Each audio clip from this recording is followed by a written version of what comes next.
Hello, everybody, and welcome back to our final F1 TS Hub teammate selection. This is for the prestige tier, the top tier that'll race weekly at 9 p.m.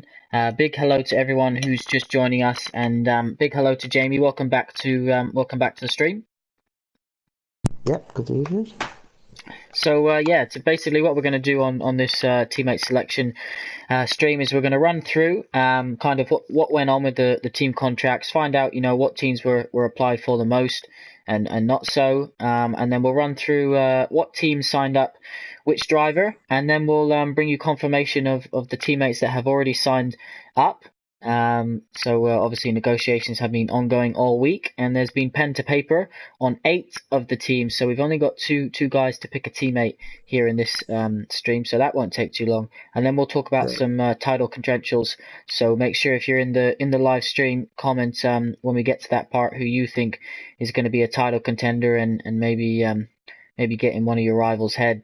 We're only a week until Australia. So Jamie, talk us through team contracts. Obviously, you've explained it in the 2 earlier tier streams, but just for anyone new watching, just give us a rough idea of what happened.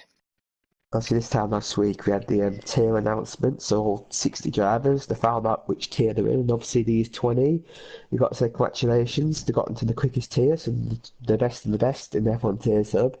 And basically, as soon as the tiers were announced, drivers could apply for teams and team contracts. 10 drivers obviously get selected for a team, and then the other 10 they get picked for as a teammate.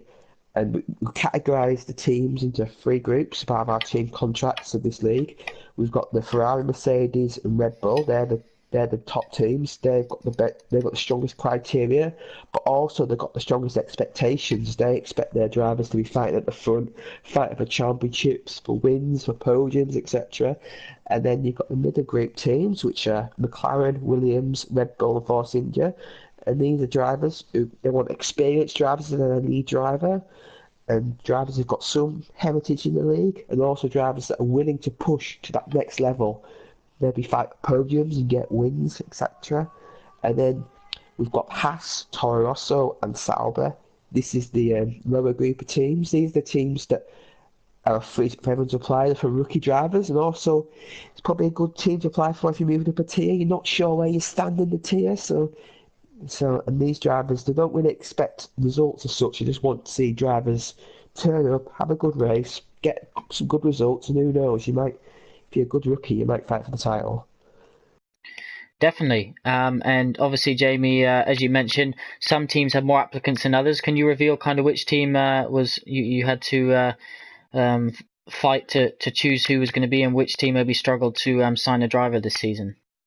Yeah, well, Mercedes, Red Bull, Sauber, Haas, and Toro Rosso, they're pretty popular teams. But in the end, we struggled with Ferrari and Force India. Again, these teams will really push them drivers to apply for these teams. And I set the deadline for Monday, but didn't get filled till like Tuesday afternoon. But it's all sorted now, and you got to say this team's done really well in arranging teammates. They've got 8 out of 10, which is pretty good, and that's the most of all 3 tiers tonight. So congratulations. Awesome stuff. So let's get started. Let's obviously reveal who signed who. So Noek signed for Ferrari, Scooter Seb signed for Force India, Elku signed for Haas, Retrex signed for McLaren, MLA signed for Mercedes.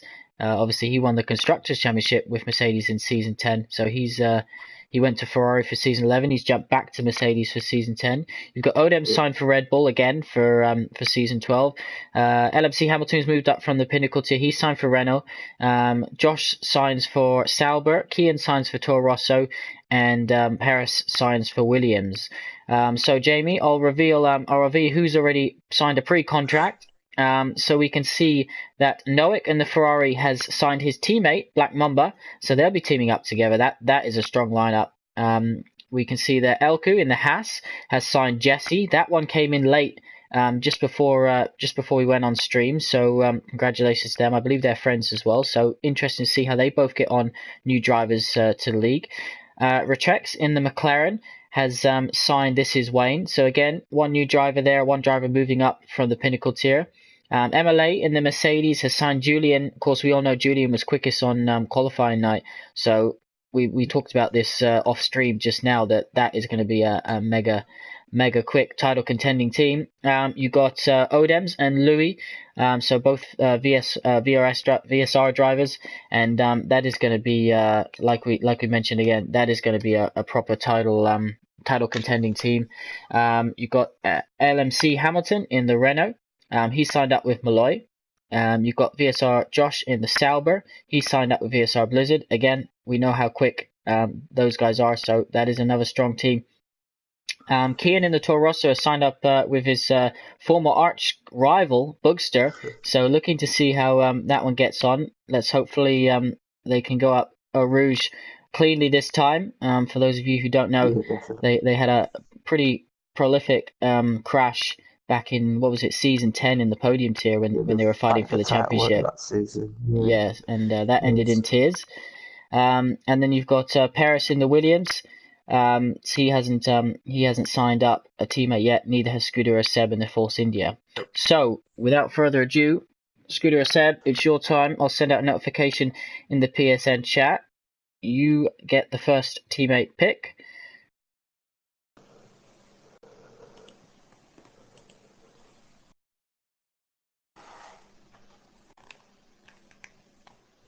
So obviously his choices. Jamie, do you just want to read out who his choices are, the two teammates remaining? Yeah. He's got either Beastas, obviously the two-time back-to-back champion, and James Slater, who obviously he's a seasoned driver now on this team, and he'll be looking to get his first podium this season. Yeah, definitely. James Slater is so consistent. Often finds himself up in the, towards the title battle towards the end of the season, just because he's there every week, and he puts in solid drives. So he had a really strong season 10, and he was fighting for points in season 11 as well. So yeah, it'll be interesting to see how he can get on. But Beastas, of course, double champion, he won both championships in our top tiers on the last game, F1 2017. So can he carry that through to 2018? I think he's going to have a harder job this time around. Don't you agree? Yeah, people like Julian, obviously Louis was in last season, but he did the full season, and he ran him close last season. I remember commentating on the Malaysia race where him and Beastas had a really great battle, and obviously Louis had that punch at the end, which sort of cost him the title. And obviously James Slater, let's not forget, he hasn't got a podium, but he did win the sprint championship back in season 10, so he has won a championship in this league. Yeah, it definitely has. Of course, you got Noak and Black Mamba in the Ferrari. They're brothers together, so we know how quick they can be. With us as well, yep. So they've got Elku and Jesse, again, they're both newcomers. They'll be driving for Haas, so it'll be interesting to see how they can get on. But Odems and Louis, that is definitely, we mentioned that off stream. That is definitely a strong lineup, and we said it'll all be about how can they keep their nose clean. If they can do that, then you have to say they'll be right up there towards the end of the season, fighting for that constructors. Hopefully all them keeps out the stewards off this season. That's what I'm hoping for.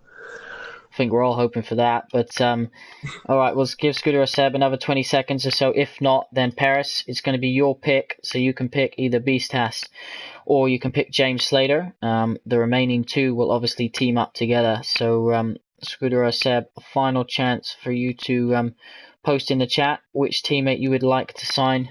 If not, Paris, we're over to you.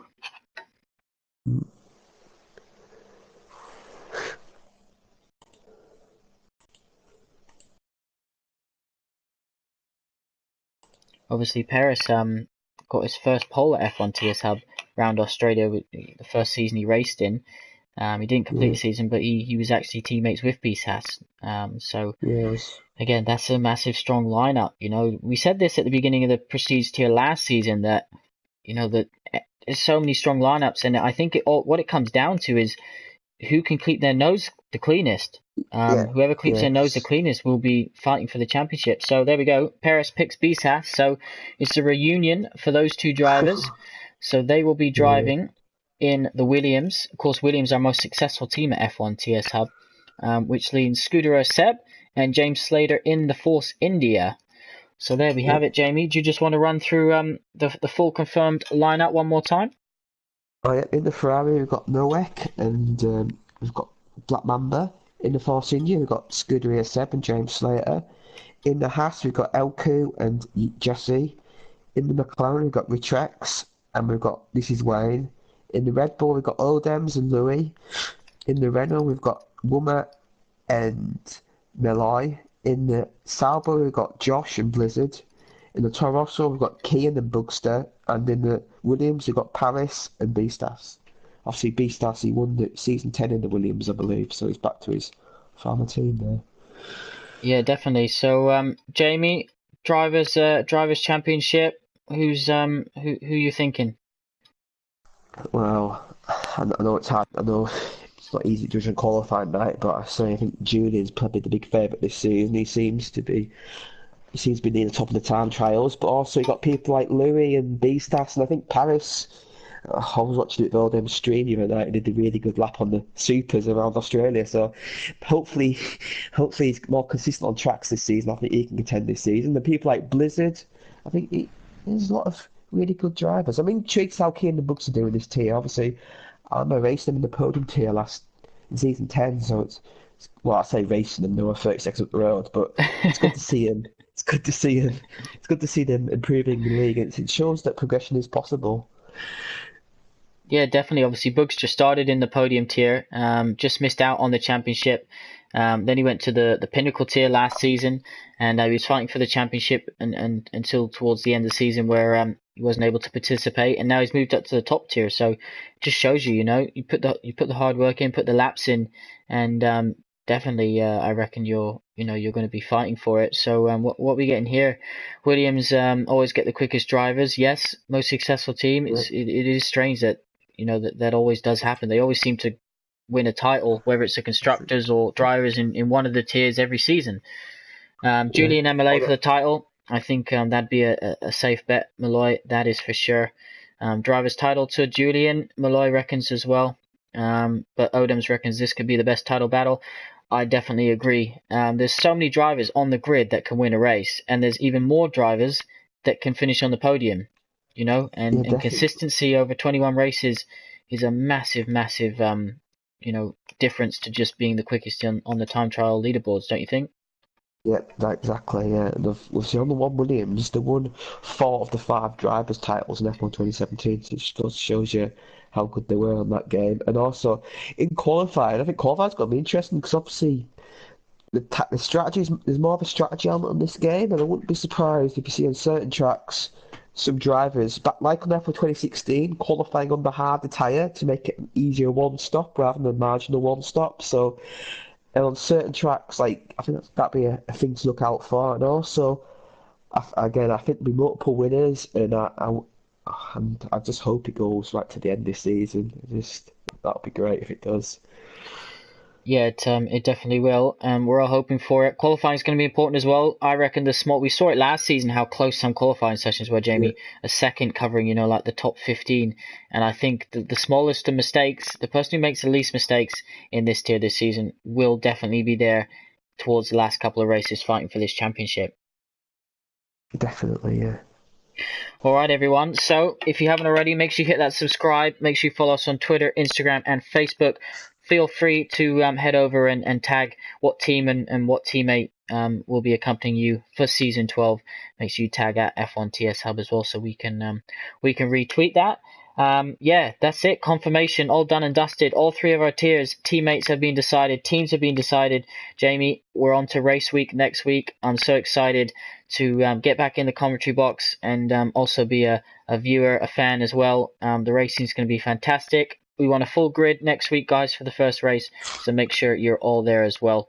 Best of luck to our prestige drivers, our top tiers, and yeah, hopefully they put on another fantastic season for us, as I'm sure they will. Jamie, thank you for joining us, and thank you for your hard work during the team contracts yeah, phase of the season. Yeah, it's been pretty fun. Hope all of our drivers enjoyed it. And yeah, now it's time to hit Media Day and then hit the racetrack. And Australia, we will see you next Friday. yeah. Good night.